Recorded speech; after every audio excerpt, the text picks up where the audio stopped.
Good morning, dear students. How are you? Today I am going to teach you your fifth lesson of political science from your book, Contemporary World Politics, and we are doing presently the lesson fifth, Contemporary South Asia, and today we shall read India and its other neighbors. We shall read about India and about its neighbor countries.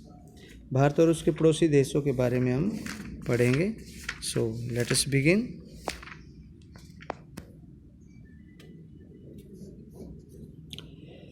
The government of India and Bangladesh have had differences over several issues, including the sharing of the Ganga and Brahma river water. The Indian government has been unhappy with Bangladesh denial and illegal immigration to India. Its support for anti-Indian Islamic fundamentalist groups, Bangladesh refusal to allow Indian troops to move through its territory to northeastern India, and its decision not to export natural gas to India or allow Myanmar to do so through Bangladeshi territory. तो बांग्लादेश और भारत के बीच में गंगा और ब्रह्मपुत्र जो नदी है, दोनों के हिस्सेदारी को लेकर, उसके जल की हिस्सेदारी को लेकर बहुत सारे पुराने मतभेद रहे हैं. भारतीय सरकारों के बांग्लादेश से नाखुश होने के कारण में भारत में अवैध रूप से जो बांग्लादेश के लोग हैं वो आते हैं, और साथ में वो न केवल भारत में बसने के लिए ऐसा करते हैं, बल्कि वो भारत विरोधी जो इस्लामिक कट्टरपंथी जमात हैं, लोग हैं, उनको भी समर्थन देते हैं और इस तरीके से भारत विरोधी गतिविधियों में सम्मिलित रहते हैं. भारतीय सेना ने जो पूरे पूर्वोत्तर भारत में जाने के लिए अपने इलाकों से रास्ता देने से बांग्लादेश से इनकार किया था, और ढाका ने भारत को प्राकृतिक गैस निर्यात न करने के फैसले तथा म्यांमार को बांग्लादेशी इलाके से होकर भारत को प्राकृतिक गैस निर्यात न करने देने जैसे मसले भी शामिल रहे हैं. Bangladeshi governments have felt that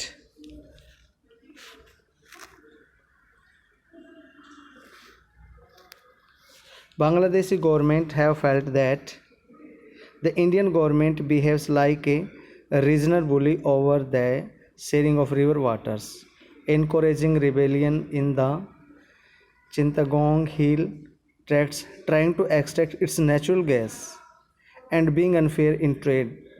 The two countries have not succeeded in resolving their boundary disputes. Bangladesh की सरकार का मानना है कि भारतीय सरकार नदी जल में हिस्सेदारी के सवाल पर इलाकों के दादा की तरह बर्ताव करती है. इसके अलावा भारत की सरकार पर चंटगांव पर्वतीय क्षेत्र में विद्रोह को हवा देने के लिए बांग्लादेश के गैस जो प्राकृतिक गैस है उसमें सेंधमारी करने और व्यापार में बेईमानी बरतने के भी आरोप हैं. Despite their differences,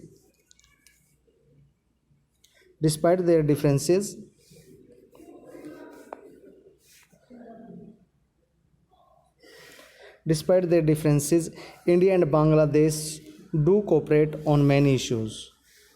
Economic relations have improved considerably in the last 10 years. Bangladesh is a part of India's look-east policy that wants to link up with Southeast Asia via Myanmar.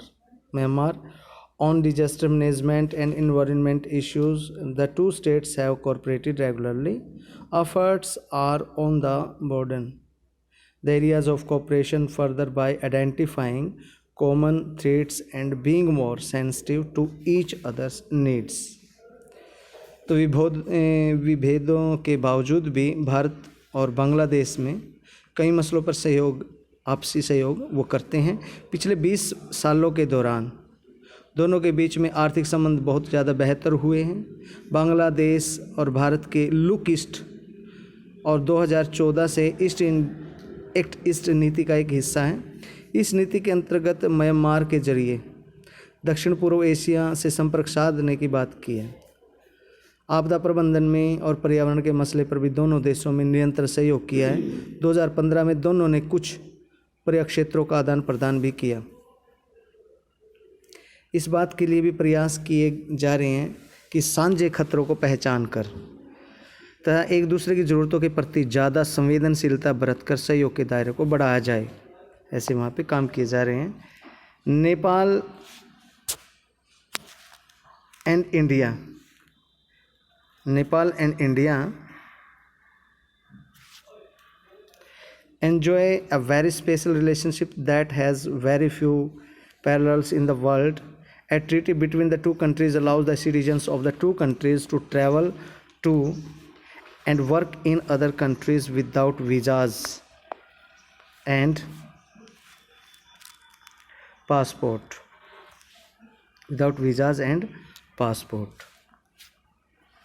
Despite this special relationship, the governments of the two countries have had trade-related disputes in the past. The Indian government has often expressed displeasure at the warm relationship between Nepal and China, and at the Nepal government's interaction against anti-Indian elements. Indian security agencies see the most movement in Nepal as a growing security threat, given the rise of the Naxalite groups in various Indian states from Bihar in the north to Andhra Pradesh in the north. Many leaders and citizens in Nepal think that the Indian government interferes in its international affairs, has designs on its river waters and hydroelectricity, and prevents Nepal, a landmark country, from getting easier access to the sea through Indian territory. Nevertheless, India-Nepal relations are fairly stable and peaceful. Despite differences, trade, scientific cooperation, common natural resources, electricity generation, and interlocking water management grids hold the two countries together. There is a hope that the consolidation of democracy in Nepal will lead to improvements in the ties between the two countries. Bharat और नेपाल के जो बीच में भारत इन सभी विभेदों के बावजूद भी भारत और बांग्लादेश के जो कई मसले हैं उन पर वो एक दूसरे से सहयोग कर रहे हैं। पिछले 20 सालों के दौरान दोनों के बीच में आर्थिक संबंध भी बेहतर हुए, ये सभी को पता है। और म्यांमार के जरिए दक्षिण पूर्व एशिया के से संपर्क साधने की बात भी, या आपदा प्रबंधन का वहाँ पे और पर्यावरण के मसलों में भी दोनों देश निरंतर एक दूसरे का सहयोग कर रहे हैं। 2015 में दोनों देशों ने कुछ पर्यक्षेत्रों में इनक्लेव में जो आदान प्रदान किया। इस बात के भी प्रयास किए जा रहे कि साझे खतरे हैं जो प्रकृति से या कोई अन्य जो क्लैमिटीज़ हैं उनसे जुड़े जो खतरे हैं, तो और एक दूसरे की जो ज़रूरतें हैं उनके प्रति वो ज़्यादा संवेदनशील बरतकर सहयोग बनाएं, ऐसा वहाँ पे लिया गया है। भारत और नेपाल के बीच भी मधुर संबंध है और दोनों देशों के बीच एक संधि हुई है। इस संधि के साथ दोनों देशों ने नागरिक एक दूसरे के यहाँ बिना पासपोर्ट के और वीज़ा के आ जा सकते हैं और काम कर सकते हैं। ये सभी बातें भी वहाँ पे देखने में हुई हैं।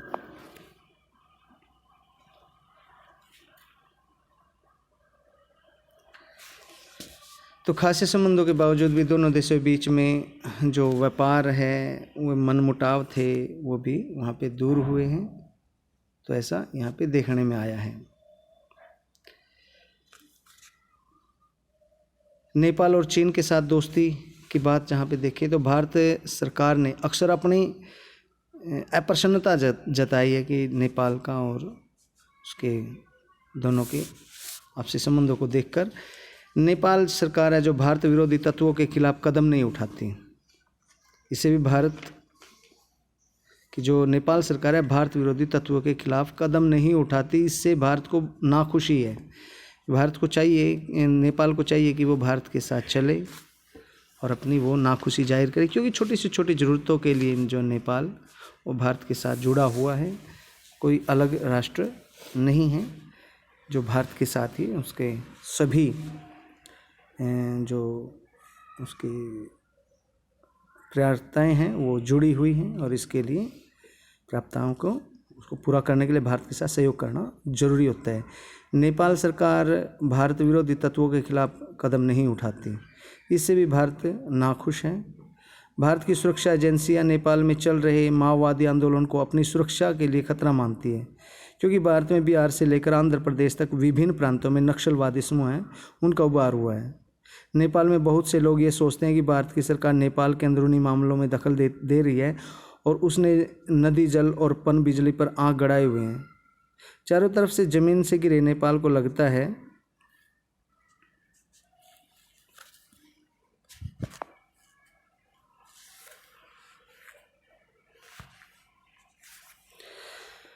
तो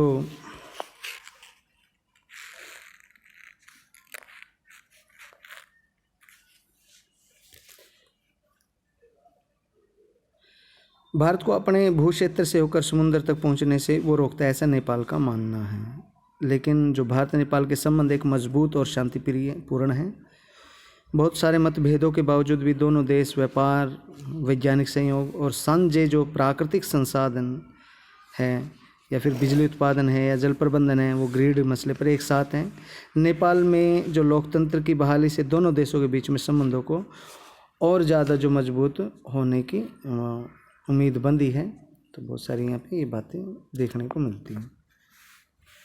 the difficulties in the relationship between the governments of Sri Lanka and India are mostly over ethnic conflict in the island nation.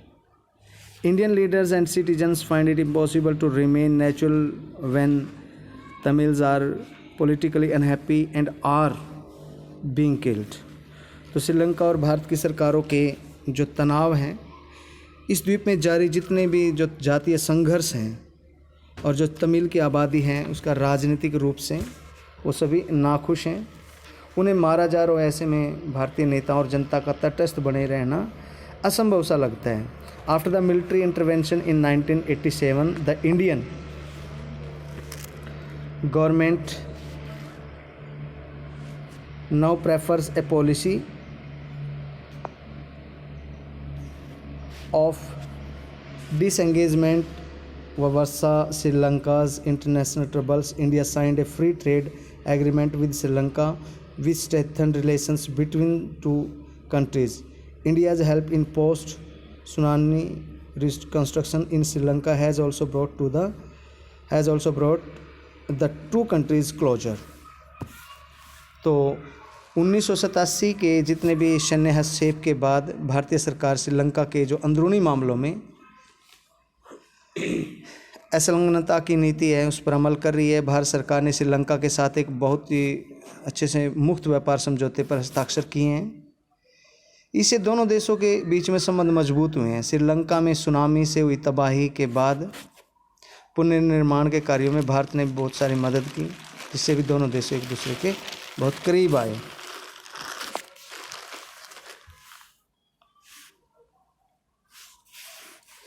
India enjoys a very special relationship with Bhutan too and does not have any major conflict with Bhutanese government.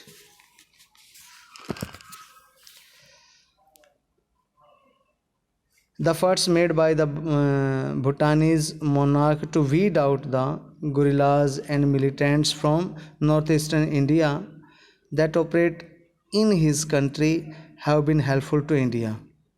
India is involved in big hydroelectric projects in Bhutan and remains the Himalayan kingdom's biggest source of development aid. India's ties with the Maldives remain warm and cordial.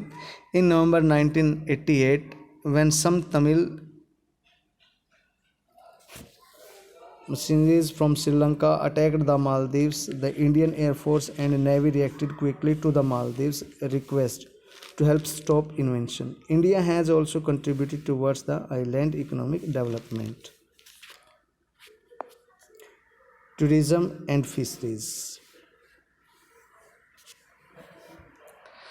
Bharat के भूटान के साथ भी बहुत सारे अच्छे संबंध रहे हैं, अच्छे रिश्ते रहे हैं उसके साथ। भूटान की सरकार के साथ कोई बड़ा झगड़ा नहीं हुआ। भूटान से अपने काम का संचालन कर रहे पूर्वोत्तर भारत के उग्रवादी और गुरिल्लाओं को भूटान ने अपने क्षेत्र से खदेड़ भगाया। भूटान के इस कदम से भारत को बड़ी मदद मिली है। भारत भूटान में पनबिजली की बड़ी परियोजनाओं में हाथ बटा रहा है। इस हिमालयी देश के विकास कार्यों के लिए सबसे ज़्यादा अनुदान भारत से हासिल होता है। मालदीव के साथ भारत के संबंध सौहार्दपूर्ण और गर्मजोशी से भरे हैं। 1988 में श्रीलंका से आए कुछ बाड़े के तमिल सैनिकों ने मालदीव पर हमला किया। मालदीव ने जब आक्रमण रोकने के लिए भारत से मदद मांगी तो भारतीय वायुसेना और नौसेना ने तुरंत कार्रवाई की। भारत ने मालदीव के आर्थिक विकास, पर्यटन और मत्स्य उद्योग में भी काफ़ी मदद की है। You may have noticed that India has various problems with its smaller neighbors in this region. Given its size and power, they are bound to suspicious of India's intentions. The Indian government, on the other hand, often feel exploited by its neighbors. It does not like the political instability in these countries, fearing it can help outside powers to gain influence in the region. The smaller countries fear that India wants to be a regionally dominant power. तो आपने भी यहाँ पे देखा, ध्यान दिया होगा, you may have also noticed, आपने भी देखा होगा, ऑब्जर्व किया होगा कि दक्षिण एशिया के जो छोटे छोटे पड़ोसियों के साथ भारत को कई समस्याओं का सामना करना पड़ता है। भारत का आकार बड़ा है और वह शक्तिशाली है। इसकी वजह से जो छोटे देशों का भारत के इरादों को लेकर शक करना लाजमी है। दूसरी तरफ भारत सरकार को अक्सर महसूस होता है कि उसके पड़ोसी देश उसका बहुत ज़्यादा फ़ायदा उठा रहे हैं बेजायज़, जो अच्छा नहीं है, और भारत नहीं चाहता कि इन देशों में राजनीतिक अस्थिरता पैदा हो। उसे भय लगता है कि ऐसी स्थिति में बाहरी ताकतों को इस क्षेत्र में प्रभाव जमाने में मदद मिलेगी। छोटे देशों को लगता है कि भारत दक्षिण एशिया में अपना दबदबा कायम करना चाहता है। ये सारी चीज़ें हैं। India wants to be a regionally dominant power, ऐसा उनको लगता है। The smaller countries fear. Next, not all countries in South Asia are between India and its neighbors Nepal and Bhutan as well as Bangladesh and Myanmar have had disagreements in the past over the migration of ethnic Nepalis into Bhutan and the Rohingyas into Myanmar respectively. Bangladesh and Nepal have had some differences over the future of Himalayan river waters. The major conflicts and differences are between India and the others, partly because of the geography of the region in which India is located centrally and is therefore the only country that borders the others. दक्षिण Asia के जितने भी सारे झगड़े हैं सिर्फ भारत और उसके पड़ोसी देशों के बीच ही नहीं है। ये झगड़े नेपाल और भूटान, बांग्लादेश, म्यांमार के बीच भी जातीय जो मूल से नेपालियों ने के जो भूटान अप्रवास या रोहिंग्या जो लोगों ने म्यांमार में अप्रवास के मसले पर मतभेद रहे हैं। बांग्लादेश और नेपाल के बीच हिमालयी नदियों के जल की हिस्सेदारी को लेकर खटपट रही है। ये बात ठीक है कि इस इलाके के सभी बड़े झगड़े भारत और उसके पड़ोसी देशों के बीच हैं। इसका एक कारण दक्षिण एशिया का भूगोल भी है, जहां भारत बीच में स्थित है और बाकी देश भारत की सीमा के इर्द गिर्द पड़ते हैं।